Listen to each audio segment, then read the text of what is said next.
पानी पी लेती हूँ बोल बोल के गला दुख गया। काफी लंबी हुई कि नहीं हुई ये नहीं पता, but I really enjoyed making it. Hey everyone, so welcome और welcome back to live in फी। बहुत दिनों बाद मैं सिट डाउन वीडियो कर रही हूँ। तो जैसा कि आप लोग टाइटल देख के समझ ही गए होंगे कि अभी मुझे रिसेंटली 3 साल कंप्लीट हुए हैं, 3 से थोड़े से ज्यादा साल हो चुके हैं जर्मनी में। तो मैंने कहा क्यों ना एक ऐसी वीडियो बनाई जाए जिसमें मैं आपके साथ बिल्कुल अपना रॉ अनफिल्टर्ड एक्सपीरियंस शेयर करूं और आप लोगों को भी आइडिया मिल जाएगा कि कैसा रहता है यहाँ पे आना और क्या क्या चीज़ें डिफरेंट होती हैं इंडिया से और आप लोग क्या क्या चीज़ें एक्सपेक्ट कर सकते हो। और मैंने अपने बहुत सारे इंडियन दोस्त जो जर्मनी में है उनसे भी बात वगैरह करी है, तो उनके भी एक्सपीरियंसेस ना हमारे से काफ़ी सिमिलर होते हैं। तो मैंने अपना पानी रख लिया है यहाँ पे, साथ में मेरे साथ खाना भी पड़ा हुआ है क्योंकि आज मेरा वर्क फ्रॉम होम है। तो लंच टाइम में मैंने सोचा फटाफट से एक वीडियो रिकॉर्ड कर ली जाए। तो without wasting much time let's get started. मैंने वीडियो को 3-4 पार्ट्स में डिवाइड किया है और आप जिस पार्ट में इंटरेस्टेड हो आप उस पर स्किप कर सकते हो। सबसे पहले तो खाने की बात करते हैं जो मोस्ट इंपॉर्टेंट चीज़ है, क्योंकि भूख तो सबको ही लगती है। जब मैं सबसे पहले जर्मनी आई थी तो ऑनेस्टली मुझे ग्रोसरी शॉपिंग या फिर सब्जी वगैरह लाने में थोड़ी दिक्कत हुई थी, क्योंकि यहाँ पे सब चीज़ें जर्मन में लिखी होती हैं। तो वहाँ पे क्या होता है कि गूगल ट्रांसलेटर हमें बहुत काम आता है। हर चीज को गूगल ट्रांसलेट कर करके चेक कर करके क्या चीज क्या क्या होती है, क्या चीज क्या होती है, उससे आइडिया मिलता है। एंड देन आप लोग थोड़े उसको यूज टू हो जाते हो इवेंचुअली। एंड देन आपको पता चलता है कि हाँ ठीक है भाई, ये सारे सुपरमार्केट्स हैं यहाँ पे और ये सारी चीजें यहाँ मिलती हैं। तो ग्रोसरी शॉपिंग यानी कि सब्जी खरीदना मेरे लिए बहुत ज्यादा ओवरवेलमिंग था इनिशियली। तो यहाँ पे जो यहाँ की सब्जियां हैं वो सब चीजें काफी इजीली मिल जाती हैं। बट अगर आपको इंडियन मसाले या फिर कुछ इंडियन प्रोड्यूस खरीदना है तो आपको एशियन या इंडियन सुपरमार्केट्स जाना पड़ेगा और वहां से मसाले वगैरह लेने पड़ेंगे। तो मेरे लिए वो सब बहुत ज्यादा डिफरेंट एक्सपीरियंस था, क्योंकि इतनी आदत नहीं थी और इंडिया में तो सब कुछ इंडियन स्टोर में मिलता है।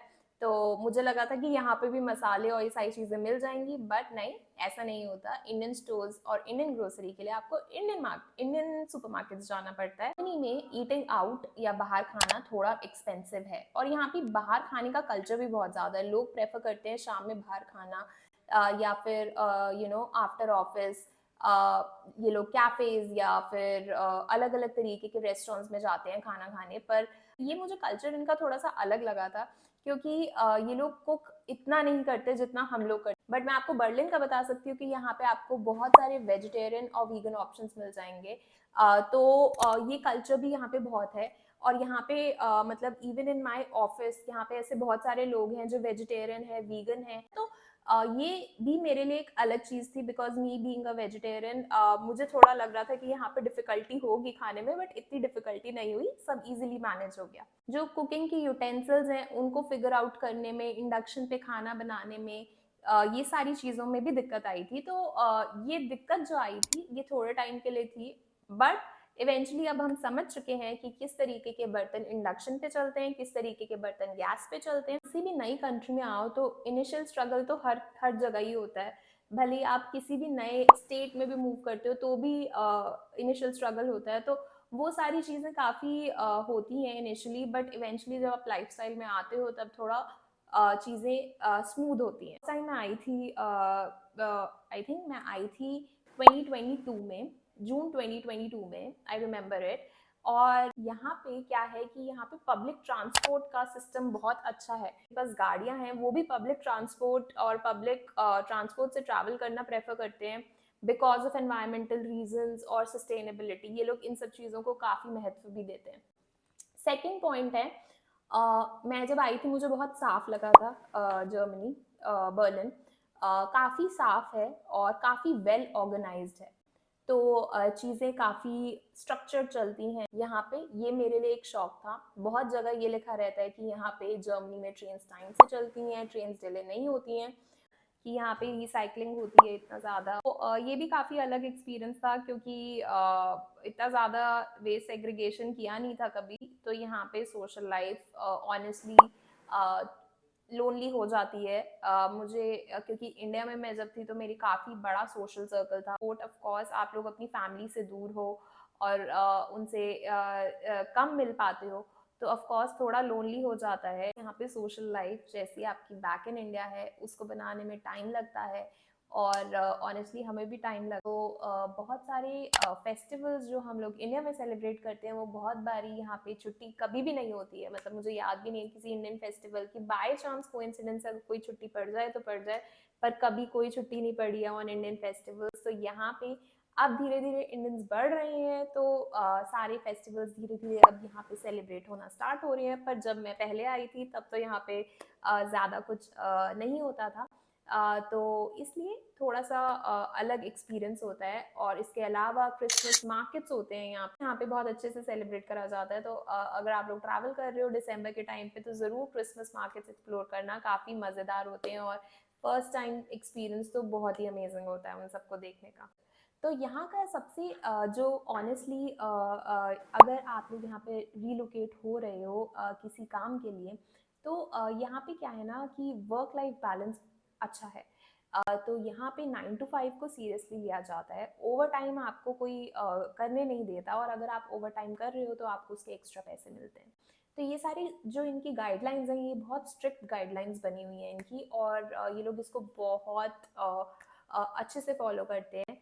और इवन मतलब मैं आपको एक इंस्टेंस दे सकती हूँ कि यहाँ पे कोई एक्सपेक्ट नहीं करेगा कि आप अपनी छुट्टियों पे काम कर रहे हो या आप अपनी छुट्टियों पे कॉल्स ले रहे हो या फिर वीकेंड्स पे काम कर रहे हो। अलावा जो मुझे और चीज़ अच्छी लगी थी, क्योंकि इंडिया में मैंने इंडिया में भी काम किया है, तो इंडिया में मेरा एक्सपीरियंस थोड़ा सा अलग था। ऑल्दो मेरी कंपनी का कल्चर काफ़ी अच्छा था, बट मैंने कुछ ऐसी कंपनीज में भी काम किया जिनका कल्चर अच्छा नहीं था। तो वहाँ पे मुझे थोड़ा सा डिफ़िकल्टी हुई थी, और वीकेंड्स पे भी काम करना पड़ता था, रात में भी काम करना पड़ता था, जो कि मतलब पर्सनली मेरी मेंटल हेल्थ के लिए बहुत अच्छा नहीं था। की बात करते हैं तो प्रोफेशनलिज्म यहाँ पे काफ़ी है। मीटिंग्स अगर आपकी सपोज 11 बजे स्टार्ट होनी है तो वो डॉट 11 बजे स्टार्ट होंगी। अगर 12 बजे ख़त्म होनी है तो वो 12 बजे ख़त्म होंगी। 11 से 12 का टाइम मीटिंग का एजेंडा फिक्स किया जाता है। मीटिंग बहुत वेल स्ट्रक्चर्ड और ऑर्गेनाइज होती है। पहले से आपको क्या क्या पॉइंट्स डिस्कस करने हैं वो सारे लिख दिए जाते हैं, डॉक्यूमेंट कर दिए जाते हैं, और उसके बाद ही मीटिंग में आते हैं। बिल्कुल पॉइंट टू पॉइंट कॉन्वर्सेशंस होती हैं, एक्शन आइटम्स लिए जाते हैं उस मीटिंग के, और फिर आपकी मीटिंग ऑन टाइम कंक्लूड हो जाती है, जो कि सबके लिए अच्छा है। क्योंकि लंबी मीटिंग्स में बैठना किसको अच्छा लगता है, राइट? लर्निंग के लिए तो सबसे पहले तो यहाँ पे ना आपको कोई भी, मुझे पर्सनली लगता है कोई माइक्रो मैनेज नहीं करेगा, कोई आपकी छोटी छोटी चीज़ें नहीं देखेगा। आपको खुद से ग्रो करने के लिए खुद ही इनिशिएटिव लेना पड़ेगा, खुद ही चीज़ें आगे पुट फोर्थ करनी पड़ेंगी। तो अगर आप ये सारी चीज़ें करते हैं तो आई थिंक आपके लिए भी पर्सनली अच्छा होता है, और जो सामने वाला इंसान है उसको भी आपका मोटिवेशन दिखता है। इंपॉर्टेंट चीज़ जर्मन लैंग्वेज। तो जी हाँ, यहाँ जर्मन लैंग्वेज बहुत ज़रूरी है। आपको जर्मन बोलनी आनी चाहिए। अगर आप किसी दूसरे देश में आ रहे हो तो वहाँ की भाषा आपको अच्छे से आनी चाहिए। पर्सनली मैंने अभी तक सिर्फ B1 तक कंप्लीट किया है। मेरा इरादा है कि मैं उसको आगे भी ले जाऊँगी, बट देखते हैं। और इसके अलावा क्या होता है, बहुत सारी कंपनीज आपको लैंग्वेज कोर्स ऑफर करती हैं, तो आप अपनी कंपनी से के साथ भी सीख सकते हो। इंग्लिश जॉब अपॉर्चुनिटीज़ हैं पर कम है, ढूंढना पड़ता है, बहुत ज़्यादा रिज्यूमेज लगाने पड़ते हैं, रेफरल्स लगाने पड़ते हैं। मैंने सारे पॉइंट्स एड्रेस कर दिए। अगर आपके कोई क्वेश्चंस हो, कुछ आपको पूछना हो तो आप प्लीज़ कमेंट्स में डाल देना, आई विल एड्रेस दोस। तो मैं बेसिकली मैंने बहुत कुछ सीखा है। मतलब मुझे पता है कि जब मैं फर्स्ट टाइम आई थी, नई कंट्री में आई थी, तो पर्सनली मुझे बहुत डर लगता था कहीं पे भी ट्रैवल करने में या किसी से भी बात करने में। फर्स्ट चीज़, इनकी भाषा नहीं आती, इनके रूट्स नहीं पता, और लोग भी अलग दिखते हैं ऑनेस्टली। तो वो चीज़ समझते हुए मुझे पर्सनली लगा है कि ऑल्दो मैंने बहुत सारे चीज़ें मिस आउट भी करी होंगी बैक होम, बट मैंने कुछ चीज़ें सीखी भी हैं यहाँ पे, जो कि है पेशेंस, और उसके बाद अडेप्टबिलिटी, कि कैसे अपने आप को अडेप्ट कर सकते हो। कभी कभी, हाँ, कभी कभी और काफ़ी बार होम सिक फील होता है। वेट करते हैं कि इंडिया जाने के दिन कब पास आएंगे, ऑफ कोर्स, क्योंकि दिल तो हमारा वही है। नया पर्सपेक्टिव लाइफ के लिए, जो कि मुझे लगता है कि मैं कभी एक्सपीरियंस ना कर पाती। तो ये सारी चीज़ें हैं, बट हाँ, सबका अपना पर्सनल चॉइस होता है। बाहर आके शायद अपने देश से और ज़्यादा कनेक्ट हो गई हूँ, सीरियसली लेने लग गई हूँ इन टर्म्स ऑफ एवरीथिंग। मैं अपनी रूट्स से ज़्यादा कनेक्ट हो गई हूँ, तो जो शायद मैं इंडिया में रह के ये नहीं इतना कर पा रही थी। डेफिनेटली सेइंग मेरे लिए बहुत ट्रू है कि इंडिया से डिस्टेंस ने मेरे को इंडिया से और ज़्यादा प्यार करना सिखा दिया है। मैं और ज़्यादा अपने देश को लेके कैसे रिप्रेजेंट करती हूँ, कैसे बात करती हूँ यहाँ के जर्मन लोगों से, अपने देश को लेके बहुत ज़्यादा केयरफुल रहती हूँ। और उसके अलावा उनको अलग अलग तरीके की चीज़ें ट्राई करवाती हूँ। इंडियन चीज़ें पहले फॉर इंस्टेंस हम लोग हाथ से खाते हैं और ये लोग यहाँ पे फोक और नाइफ से खाते हैं। जब मैं पहले वाले ऑफिस गई मुझे बहुत ऑनेस्टली मुझे बहुत अलग लग रहा था कि यार यहाँ पे तो सब फोक और नाइफ से खा रहे हैं, हम तो सब हाथ से खाते हैं। तो it was a big table और लंच लेके आए हुए थे सब लोग अपना। एंड देन फर्स्ट डे मैं बहुत कॉन्शियस हुई, सेकेंड डे भी हुई, थर्ड डे मैंने कहा क्या ये हमारा मतलब हम लोग हाथ से खाते हैं तो खाते हैं। तो I just ate with my hands. And अभी भी मैं रोटी या सब्जी लेके जाती हूँ, I give it to my colleagues. और अलावा मैं जैसे खाती हूँ, मुझे अपना इंडियन वे ऑफ खाना का तरीका बहुत पसंद है। So I always eat with my hands, and yeah, that's pretty much it for the video. And I'll see you guys in the next video. I know कुछ चीज़ें इधर उधर हो गई होंगी क्योंकि मैं थोड़ी नर्वस भी थी बोलते हुए ऑनेस्टली, और मैं बहुत ज़्यादा ब्लैबर भी कर रही थी। बट आई होप आप लोगों को ये वीडियो पसंद आई होगी, थोड़ी सी इन्फॉर्मेटिव लगी होगी। और आपने मेरी पुरानी वीडियो पे अच्छा रिस्पॉन्स नहीं दिया है तो जाके पुरानी वाली वीडियो भी देखो और अभी ये वाली वीडियो भी देखो, पूरी देखो, शेयर करो लोगों के साथ। और इसके अलावा I will see you guys in my next one. Till then, stay safe, bye.